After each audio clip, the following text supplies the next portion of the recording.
அஸ்ஸலாமு அலைக்கும். Hello friends, எல்லோரும் எப்படி இருக்கிறீங்க? நல்லா இருக்கிறீங்கன்னு நினைக்கிறேன். இன்றைக்கி நம்ம என்ன செய்ய போகிறோம்னா ஃப்ரைட் ரைஸ் தான் செய்ய போகிறோம். Egg fried rice. அதுக்கு 3 முட்டை எடுத்துக்கோங்க. இது எங்கள் வீட்டு சாசா குட்டி. கடாய் அடுப்பில் ஒரு கடாயை வச்சு அதில் 3 முட்டையை உடச்சி ஊற்றி நல்லா கிண்டி எடுத்துக்கோங்க. முட்டையை கிண்டி எடுத்துட்டு அப்புறமா அதே கடாயில்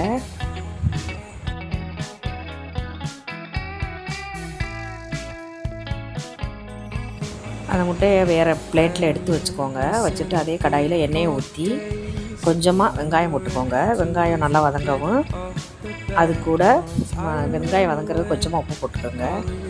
அது கூட நம்ம நறுக்கி வச்ச தக்காளியை பொடி பொடியாக நறுக்கி வச்ச தக்காளியை போட்டுக்கோங்க. கொஞ்சம் தக்காளி வதங்கினதுக்கப்புறமா அது கூட நம்ம குடமிளகாயும் பச்சை மிளகாயும் சேர்த்துக்குவோம். சேர்த்து நல்லா வதக்குனதுக்கப்புறமா அது கூட கொஞ்சமாக கோஸ் சேர்த்துக்குருவோம். கோஸ் சேர்த்து நல்லா வதக்கிடலாம். வதக்கி எடுத்துக்கோங்க.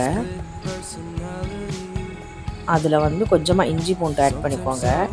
ஆட் பண்ணி நல்லா மிக்ஸ் பண்ணி விடுங்க. மிக்ஸ் பண்ணி விட்டு அது கூட நான் ஃப்ரைட் ரைஸ் பொடி தான் போடுறேன். ஹாப்பிமா ஃப்ரைட் ரைஸ் பொடி அது ஆட் பண்ணி நல்லா மிக்ஸ் பண்ணி விடுங்க. மிக்ஸ் பண்ணி விட்டதுக்கப்புறமா நம்மளுக்கு நம்ம எடுத்து வச்சுருக்க முட்டையும் அது கூட சேர்த்துக்கோங்க. அது கூட நான் கொஞ்சமாக சோயா சாஸ் ஊற்றிருக்கேன். முட்டையை ஆட் பண்ணி நல்லா கிண்டி விட்டுக்கோங்க. கிண்டி விட்டதுக்கப்புறமா கொஞ்சமாக ஒரு சில்லி சாஸ் ஊற்றிக்கோங்க. சில்லி சாஸ் ஊற்றி நம்ம அதுக்கப்புறமா எடுத்து வச்சுருக்க நான் வீட்டில் மதியம் வடித்த சாதத்தை போட்டு தான் பண்ணிக்கோங்க. என் மகளுக்கு வெறும் சாப்பாடாக சாப்பிட்றத விட இந்த மாதிரி ஃப்ரைட் ரைஸ் பண்ணி கொடுத்தா நல்லா விரும்பி சாப்பிடுவா. அதனால தான் செஞ்சேன். அது கூட நம்ம பெப்பர் பொடி சேர்த்துக்கோங்க. சேர்த்து நல்லா கிண்டி விட்டு அதை பிளேட்டில் மாற்றி என் பொண்ணுக்கு சாப்பிட கொடுத்துட்டேன்.